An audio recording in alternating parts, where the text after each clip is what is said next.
I had so much pain inside that I was seeking validation anywhere I could. I was seeking love in all the wrong places. And unfortunately, that is how I became a perfect victim for human trafficking.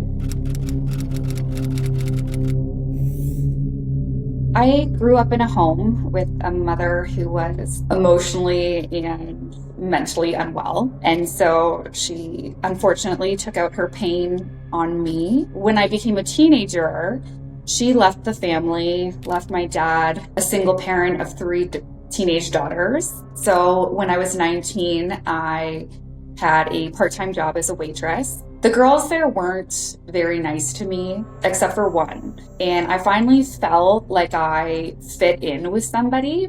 So her and I became friends pretty quickly. We just vibed, and like any friendship, she invited me to her birthday. I accepted. She said, don't worry about any costs. She said, I have everything covered, bottle service. We were going to a club.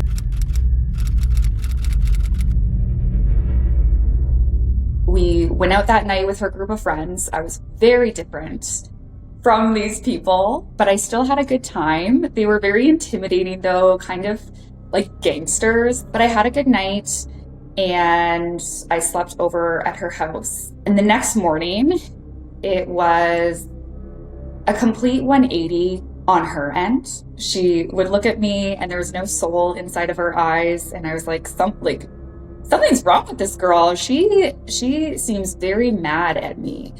And so I brushed it off. We were gonna go right back home. She was gonna drive me. She drove me to a strip club parking lot. And she looked me dead in the face and said, you owe me $600. I rented a car to come pick you up. I paid for all your booze last night. You borrowed my designer clothes last night. And she started listing off everything that she had done for me. Just these little tiny things like, you ate a slice of pizza, you did this. And so everything added up to $600, which was 19. I had no money. She knew I didn't have the money to pay her back. And so this was kind of the only way to pay her back. And so, yeah, she gave me a bag of like little skimpy bra and underwear, kind of gave me a rundown of how a strip club works, how you walk in, go to the manager, the DJ, and I made her the $600, the worst day of my life. And so I called her up. I said, I made the money, come pick me up. She came, picked me up, and just immediately like hand over the money, just first thing in the car. She was just like, give me the money. Then she drove me back to her townhouse. When we came back, there were these two guys there, just scary looking men. And they drove me, saw me. And then after she was just like, okay, go shower and get to bed. Like, you're disgusting. Like, go. In the morning, she was like, get ready. We have to be at the club. It opens at 11. So it was obviously, she's insinuating that I'm working again. And then now I had a quota of $1,000. I worked again, and all the days really blend together because they were the thing. Like, it was like, I did that. I handed over the money. I don't ask questions, because if I do, she'll get like super angry at me, threaten my life. She would just tell me all of these stories about a friend from before who had tried to leave.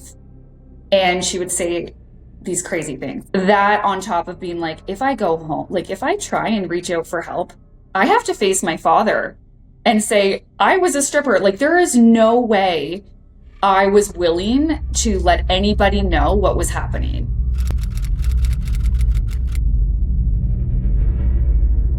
There was this back and forth of being like, she was this evil trafficker she'd be my friend sometimes. Like, some days it was two girls hanging out, doing our nails and talking about boys, and it was very confusing.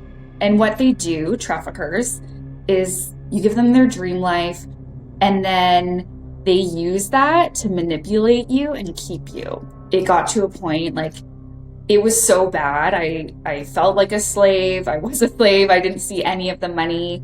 I was scared for my life. The people that you associate with, like strip clubs, the men are disgusting. The women are so broken that work there. So they're completely rude to you. They'll try and burn you with their curling irons. They'll steal your money from in the back room. And I was just completely broken. So I started confiding in a client. I was in Niagara Falls, and there was a man there who really liked me, so he would come in every day, and we formed some sort of relationship. And I told him, like, something's not right, I have this roommate. Because I didn't know what trafficking was. I didn't know what was happening to me. I could feel something terribly wrong, but there was nothing that I could say that this was. So I just was kind of like, I have a roommate, and she takes my money, and I don't, like, for some reason, I don't trust her. Like, I don't see where this money is going. And he kept on saying, you have a pimp. And I'm like, well, what are you talking about? Like, pimps don't exist. Like, pimps are like a fictitious thing. I brushed it off so many times, but he was like, you just need to get out. So he helped me escape one night at the club. I ran out with a client in my bikini. He started the car early, and I ran out through security. He checked me into a motel down the street, and I stayed there for a month. Didn't leave the hotel room. He would come in and bring me food every few days. I just thought, oh my gosh, like, what is my plan? I can't go home.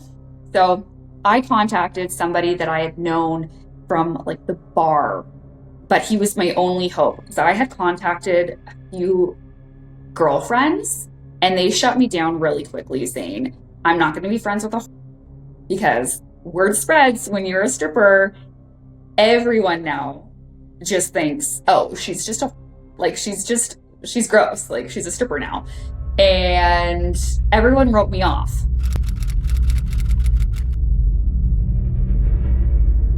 So I was like, oh, finally there's this guy. And so he was like, come live with me.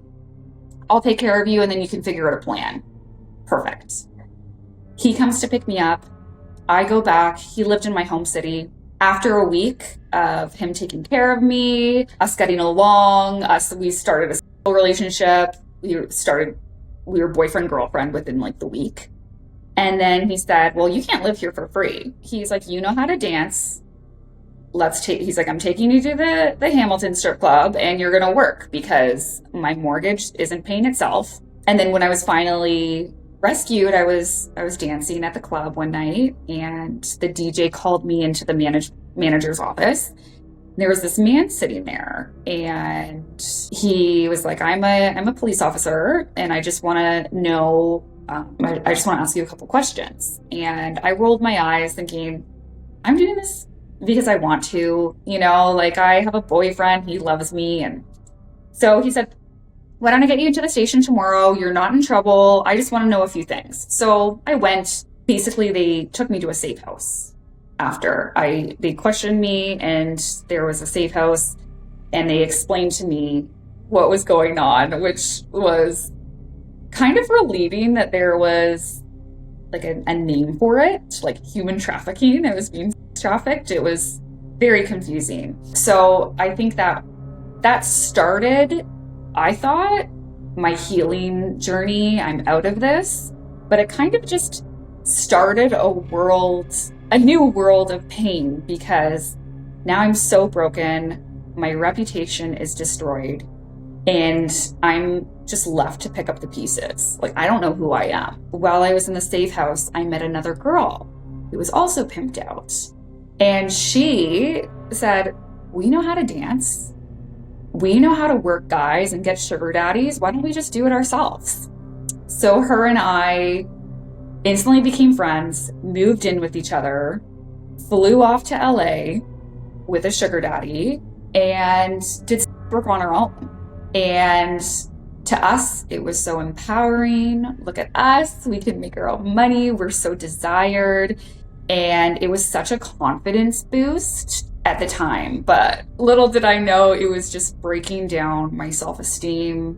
It was making me not trust, I had no trust in men or people in general. And so we did sex work for a while, ended up in jail at one point, and it was a series of unfortunate events and bad decisions until one day I finally called it quits.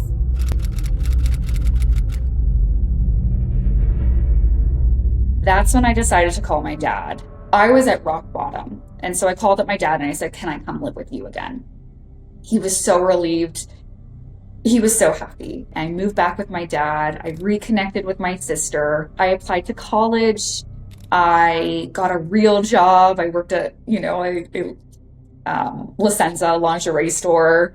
And I just really thought that, okay, now I can have a normal life. I was like, I used to see so much money, So then I had this man came to my mind. He worked actually as someone who funded the safe house. He gave me his number, and it was very overwhelmingly obvious that he wanted to be my client. So I called him up, said, "Do you want to get together?" And he became my sugar daddy for a while I was in school. And then I met a man who I fell in love with, and he was religious, and I just thought, oh my gosh, this is it, We decided to get married. I started doing advocacy work because one of the social workers that worked with me was like, it would really help other people if you shared your story. And I felt an obligation to share my story. These people had helped me. So I thought I might as well help them back, do them a favor, share my story, even though I was not healed at all. Paid for therapy, which I couldn't afford, but I was like, okay, I have to get into therapy. I found one that was actually suitable and great and understanding, and challenged me. I joined a run community and I stayed consistent with that. So running was a huge part of my life, but really I had to look inside of myself and stop being the victim. If you see thousands and thousands of dollars and you're wearing designer right now, you can do that with a life that is safe, with good people, and there's so much greater things ahead in life for you. You need to find a way to get out.